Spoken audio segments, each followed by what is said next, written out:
Hey y'all, Jolly Q, and I am so excited to welcome you back to my channel today. I am going to be showing you guys my devotion routine. I've talked to a few of you about this, and I just thought it would be fun to go through it and show you exactly what I do and what I'm reading and kind of how I go about it.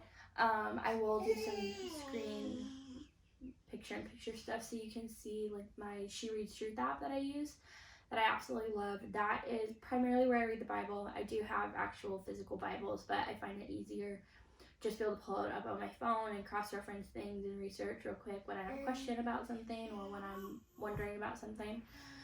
So I do use the She Reads Truth app.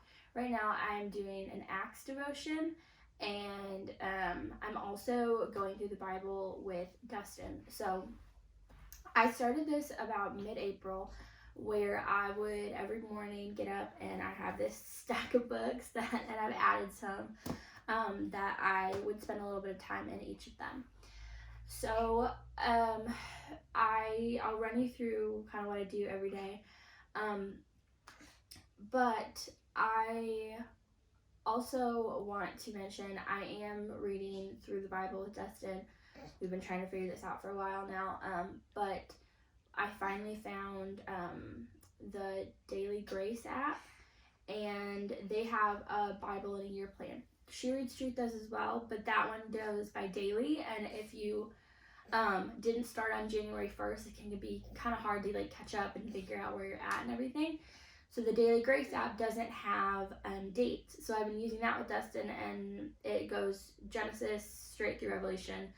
The She Reads Truth app, it is cool. Like it'll do a section of Genesis and then a section of John together, and then you'll do that for 4 days, and then do a couple chapters of Psalms, and so they break it up a little bit. But I've never read the Bible just straight through, so I'm kind of excited to do it this way with the Daily Grace app and just to experience it as it is.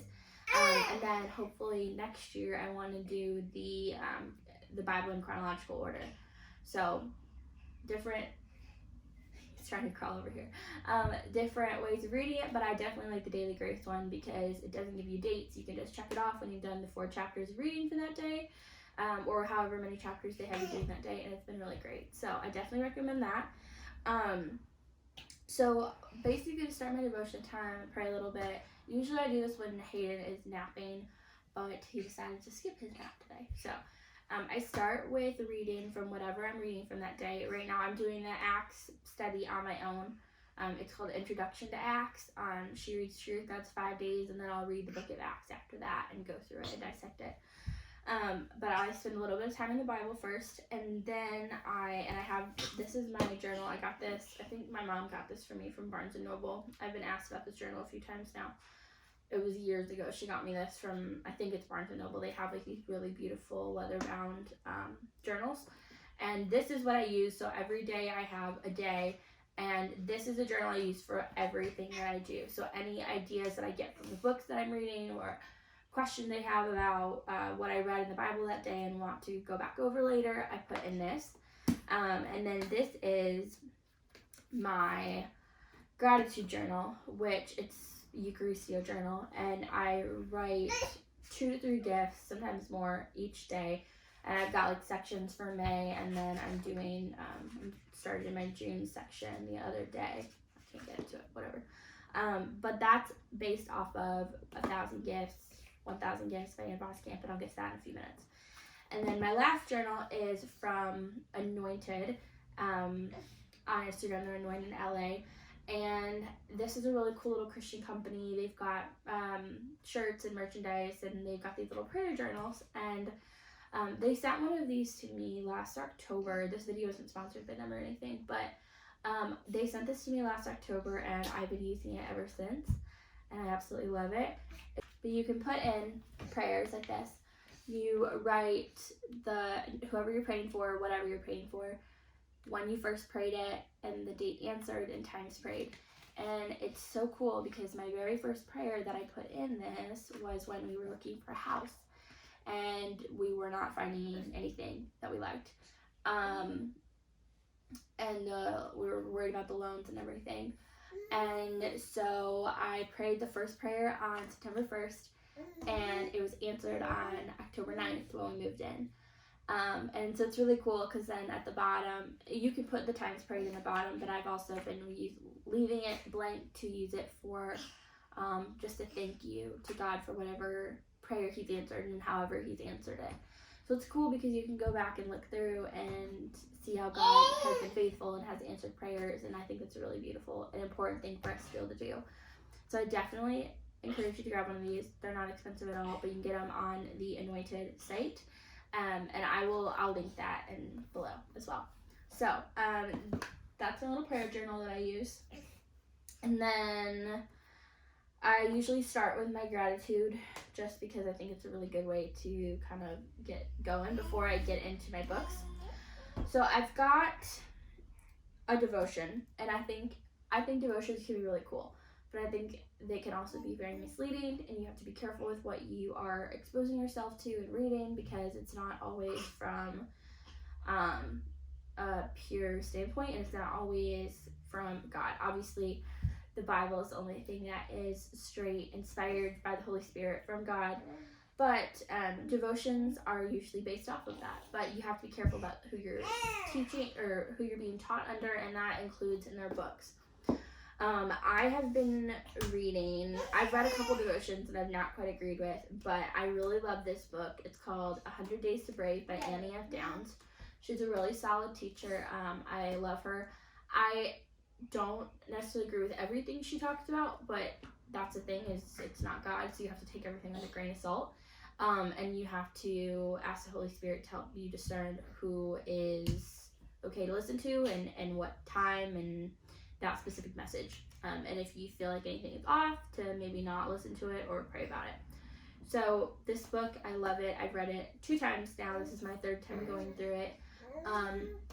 A really lovely woman in my life a couple years ago gave this to me right before I moved to Nashville, after an IF conference that I helped coordinate.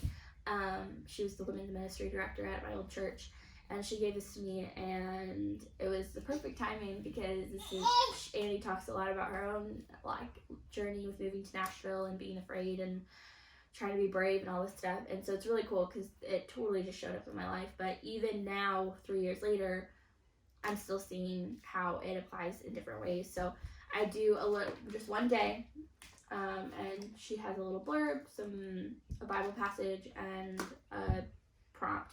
And usually I will answer that prompt in my journal if I feel like answering it. So that's that, and that's a good little, I feel like that's an encouragement.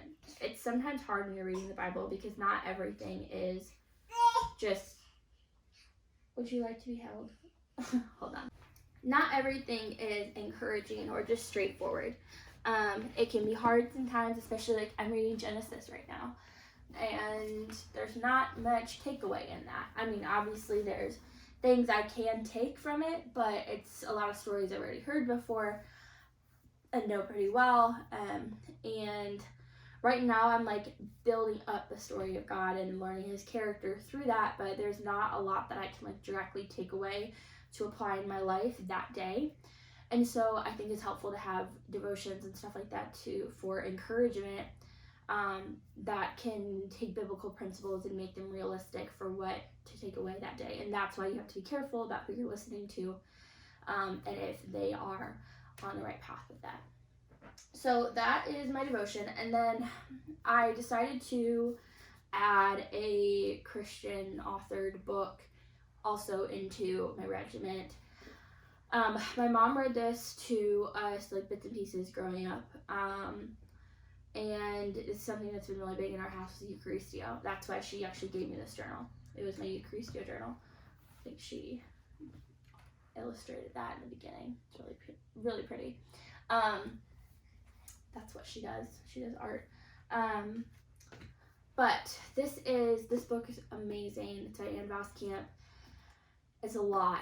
It's hard to read sometimes because it's very poetic, and she does not have necessarily one cohesive thought. It's jumping around a lot, but yet it all makes sense when it's put together. I definitely recommend this book, but I also recommend taking it in chunks. So I don't read even a full chapter every time I sit down to do my devotion time. I literally will read, like, she's got like paragraphs, and they're I don't know what it's called. There's like a little divider to divide paragraphs, and that's what I read. I'll read like a paragraph or two, and it's taken me some time to get there. I'm about just over halfway, but it's an amazing book. Bless you. God has revealed so much to me in it and through it, and it's helped me just to be so much more deeply grateful and reverent about Jesus and God's sacrifice and everything that he's done, and all the gifts and blessings that we're constantly being given, and just learning how to reflect through that and how to give gratitude even when things aren't perfect. It was kind of interesting. I have a little note here. How important it is to start your day off with a good foundation and giving gratitude. I have had some mornings where I've skipped my devotions, and I can so tell when I do that because I have a terrible day usually. I panic a lot more. Bless you. I panic a lot more. I lash out more at him and Dustin and whoever's in my path. And there was one day that I was not being kind at all to Dustin, to Hayden, and Dustin kind of got in my face and he was like, you need to go do something. You need to go pray, do whatever you need to do. Go do your devotions, do something. And I did, and it helped immensely, and our whole day turned around. My attitude changed. The mood in our house changed because I think a lot of times it can be hard. Like, it can be easy to blame everyone around you for what you're feeling. But you have to know that feelings are temporary, and feelings are can easily influenced by outside sources, including the devil, and he does not want us having a joyful, blissful house that's giving gratitude back to God. And so one thing that I've been taught in this is how to find the ugly beautiful, and to find the beautiful in the ugly moments, and to be able to count those gifts and find gratitude, because when you find that, there comes faith and trust and joy, and it's been really beautiful.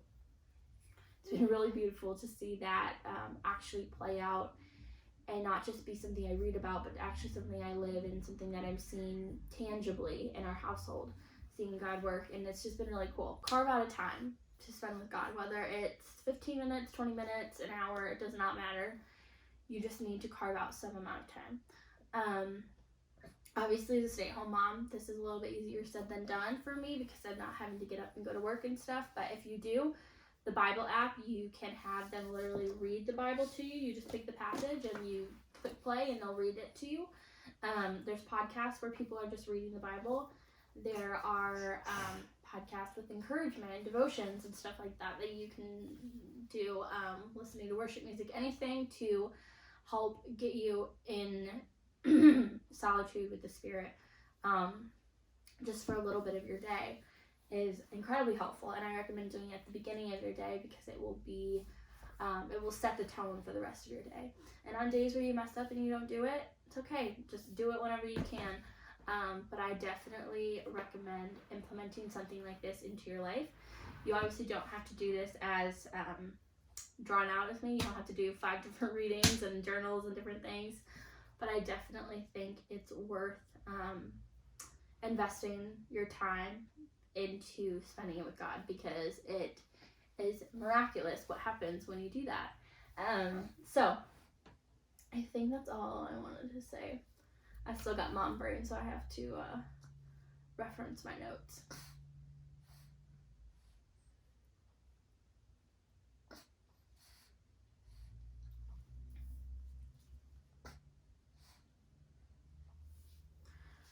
Okay, so that's all I have to say. I've got to get this little guy down for a nap so I can actually do my devotion time. But I hope you guys have a wonderful day. Thank you so much for listening in. And if there are any other video ideas or anything you want to hear about from my life, I would love if you tell me, and I'll try and make a video about it, or a blog post. And if you have any questions about anything I talked about today, and of course I'll link all the books I talked about in the description below. But I hope you have a blessed day, and I will talk to y'all soon.